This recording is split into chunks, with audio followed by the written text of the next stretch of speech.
ଜୟ ଜଗନ୍ନାଥ। ଗୋଟିଏ ପ୍ରଶ୍ନ ବାଧ୍ୟ ସମସ୍ତଙ୍କ ମନରେ ଆସୁଥିବ ଏବଂ ସମସ୍ତେ ବହୁତ ଥର ଏହି ପ୍ରଶ୍ନକୁ ନିଜକୁ ନିଜେ ପଚାରୁଥିବେ ମଧ୍ୟ କି କର୍ମର ଫଳ ତ ମିଳେ, ମାନେ ଯିଏ ଯେମିତି କର୍ମ କରେ ତାକୁ ସେମିତି ଫଳ ତ ମିଳେ, କିନ୍ତୁ କର୍ମର ଫଳ ସାଙ୍ଗେ ସାଙ୍ଗେ କାହିଁକି ମିଳେନି? ଏମିତି କାହିଁକି ହୁଏ ଯେ କର୍ମର ଫଳ ମିଳିବା ପାଇଁ 2 ବର୍ଷ 10 ବର୍ଷ ଏମିତିକି ଜନ୍ମ ଜନ୍ମ ଲାଗିଯାଏ? ତ ଏଠି ସମସ୍ତେ ମଧ୍ୟ ଭାବୁଥିବେ କାହିଁକି କର୍ମର ଫଳ ବିଳମ୍ବ ହୁଏ। ଯେମିତିକି ସକାଳେ କର୍ମ କରିବା ସନ୍ଧ୍ୟାକୁ ଫଳ ମିଳିଯିବ, ଏମିତି ହୁଏନି। ଏହାକୁ ବୁଝିବା ପାଇଁ ଗୋଟିଏ ଉଦାହରଣ ନେବା। ଯେମିତିକି ଜଣଙ୍କ ବିବାହ ପ୍ରସ୍ତାବ ପଡ଼ିଛି, ଆଉ ପ୍ରସ୍ତାବଟି ଠିକ ମଧ୍ୟ ହୋଇସାରିଛି, କିନ୍ତୁ ଅନ୍ୟ ଜଣେ ଠିକ ସମୟରେ ଆସି ଦୁଇ ପକ୍ଷଙ୍କୁ 2 ଜଣଙ୍କ ବିରୁଦ୍ଧରେ କିଛି ଖରାପ କଥା କହିଛି, ଆଉ ସେମାନଙ୍କ ପ୍ରସ୍ତାବଟି ଭାଙ୍ଗି ଯାଇଛି। ତ ଏଠାରେ କଣ ଭାବୁଛନ୍ତି? ସେହି ବ୍ୟକ୍ତି ଯେଉଁ କର୍ମଟି କଲା ତାକୁ କଣ ସାଙ୍ଗେ ସାଙ୍ଗେ ତାର ଫଳ ମିଳିଯିବ? ନା, କାରଣ ଏହି କର୍ମ ଖୋଜିବ ଠିକ ସମୟକୁ। କର୍ମ ଅଲଗା ଅଲଗା ପ୍ରକାର ହୋଇଥାଏ, ଯେମିତିକି କୋଉଟା ମନ୍ଦ ହୋଇଥାଏ, କୋଉଟା ତୀବ୍ର ହୋଇଥାଏ, ଆଉ କୋଉଟା ଅତି ତୀବ୍ର ହୋଇଥାଏ। ତେଣୁ ଯିଏ ଅନ୍ୟର ଘର ଭାଙ୍ଗେ, ଠିକ ସମୟ ଆସିଲେ ତାର ଘର ମଧ୍ୟ ଭାଙ୍ଗିବ। ଏଇଟା ହେଉଛି ଠିକ ଯୋଗର କଥା। ଯେତେବେଳେ ସେହି ବ୍ୟକ୍ତିର ପିଲାମାନଙ୍କର ବାହାଘର ଠିକ ହେବ, ସେତେବେଳେ ଆଉ ଜଣେ କେହି ଆସି ତାଙ୍କ ପ୍ରସ୍ତାବଟିକୁ ମଧ୍ୟ ଭାଙ୍ଗିଦେବ। କିନ୍ତୁ ସେହି ବ୍ୟକ୍ତି ତ ସେତେବେଳେ ପର୍ଯ୍ୟନ୍ତ ନିଜ ଅତୀତକୁ ଭୁଲି ଯାଇଥିବ। ତାର ମନେ ନଥିବ ଯେ ସେ ଅତୀତରେ ଏମିତି କିଛି କର୍ମ କରିଥିଲା ଯାହାର ଫଳସ୍ୱରୂପ ଆଜି ତା ସହିତ ଏମିତି ଘଟିଛି। ତାକୁ ଲାଗେ ମୁଁ ତ କାହାର କିଛି ବି କ୍ଷତି କରିନି, କାହିଁକି ମୋ ସହିତ ଏମିତି ଘଟିଲା? ତ କର୍ମର ଫଳ ମିଳିବା ପାଇଁ ସମୟ ଲାଗିଥାଏ। ଭଗବାନ ଶ୍ରୀକୃଷ୍ଣ ଗୀତାରେ କହିଛନ୍ତି, କର୍ମ କରିବାର କିନ୍ତୁ ଫଳର ଆଶା ରଖୁନି, କାରଣ କର୍ମ କରିସାରିବା ପରେ ତାର ହିସାବ ହୁଏ, ଆଉ ହିସାବ ପାଇଁ ସମୟ ଲାଗିବ ନା। ହିସାବରେ ଦେଖାଯାଏ ଆପଣ କରିଥିବା କର୍ମ କେମିତିକା କରିଛନ୍ତି, କେମିତି ଭାବରେ କରିଛନ୍ତି, ତାପରେ ତାର ଫଳ ନିର୍ଣ୍ଣୟ କରାଯାଏ ଏବଂ ଆପଣଙ୍କ ପାଖକୁ ପଠାଯାଏ। ଏହା ବୁଝିବା ପାଇଁ ଆଉ ଗୋଟିଏ ଉଦାହରଣ ନେବା। ଏଠାରେ 3ଟି ଘରେ 3 ଜଣ ବାପା ଅସୁସ୍ଥ ଅଛନ୍ତି, ଆଉ ସେମାନଙ୍କ ପୁଅମାନେ ସେମାନଙ୍କର ସେବା ମଧ୍ୟ କରୁଛନ୍ତି, ଠିକ ସମୟରେ ଠିକ ଦାୟିତ୍ୱ ତୁଲାଉଛନ୍ତି। କିନ୍ତୁ ସେମାନଙ୍କର କର୍ତ୍ତବ୍ୟ ସମାନ ଥିଲେ ମଧ୍ୟ ସେମାନଙ୍କ ମନୋଭାବରେ ଅନ୍ତର ଅଛି।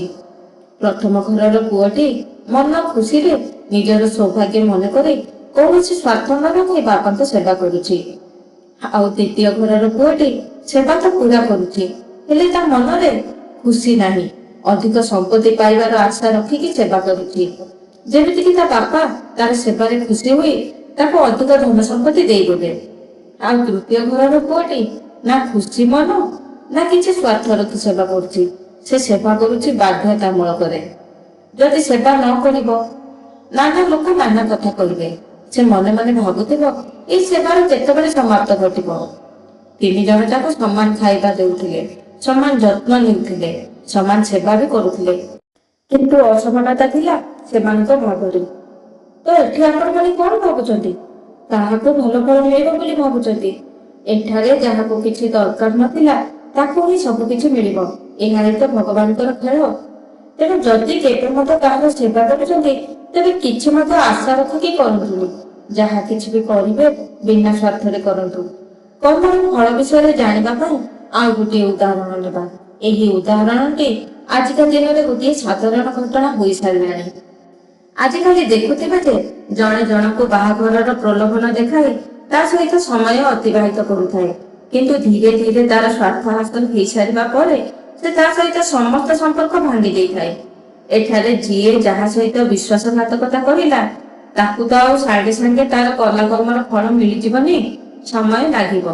ସମୟ ଚକ୍ର ଘୁରି ଘୁରି ଆସି ତାକୁ ସେଇ ଜାଗାରେ ଆଣି ଠିଆ କରିବ ଯୋଉ ଜାଗାରେ ଧୋକା ଖାଇଥିବା ଲୋକଟି ଦିନେ ଠିଆ ହୋଇଥିଲା। ଆଉ ସେହି ସମାନ ଖେଳ ତା ସହିତ ମଧ୍ୟ ଖେଳାଯିବ। ଦିନେ ସେ ଯେଉଁ ଖେଳ ଖେଳିଥିଲା ଅନ୍ୟ ସହିତ। ତେଣୁ ସବୁବେଳେ ନିଜ କର୍ମ ପ୍ରତି ଧ୍ୟାନ ରଖିବା ନିହାତି ଦରକାର। ହେଲେ ଜଣେ ଯଦି ଖରାପ କର୍ମ କରିବାକୁ ଚାହୁଁନଥିବ, କିନ୍ତୁ ପରିସ୍ଥିତି ଏମିତି ହେବ ଯେ ତାକୁ ସେହି କର୍ମ କରିବାକୁ ପଡ଼ିବ, ମାନେ ତା ହାତରେ ସେହି ଖରାପ କର୍ମଟି ହୋଇଯିବ, ତ ଏଠାରେ ତାକୁ ଅଲଗା କର୍ମଫଳ ଭୋଗିବାକୁ ପଡ଼ିବ। ସବୁ କର୍ମର ଫଳ ତ ସମାନ ହୋଇନଥାଏ। ତେଣୁ ଏଠାରେ ହିସାବ କରାଯାଏ ଯେ କାହାର କର୍ମ କେମିତି।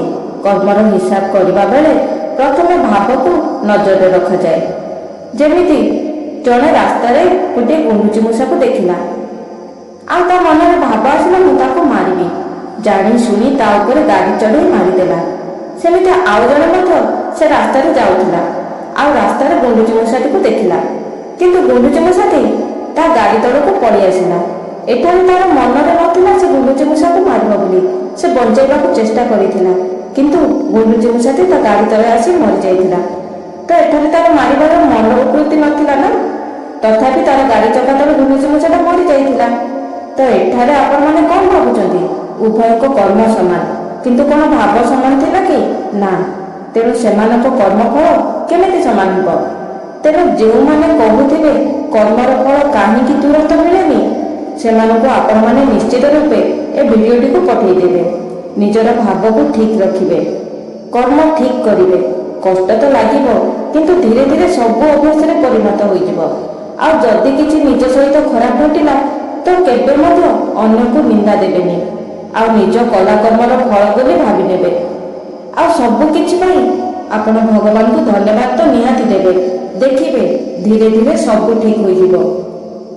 ଏମିତି ଜ୍ଞାନାତ୍ମକ ସକାରାତ୍ମକ ଭିଡ଼ିଓ ସବୁ ଦେଖିବା ପାଇଁ ଆମ ଚ୍ୟାନେଲକୁ ସବସ୍କ୍ରାଇବ୍ କରିବାକୁ ଜମାରୁ ଭୁଲିବେନି, ଆଉ ବେଲ୍ ଆଇକନକୁ ମଧ୍ୟ ଦବାଇ ଦେବେ। ଭିଡ଼ିଓଟି ଯଦି ଭଲ ଲାଗିଲା ତେବେ ଲାଇକ୍ ଗୋଟେ ତ ନିହାତି କରିବେ। ଧନ୍ୟବାଦ।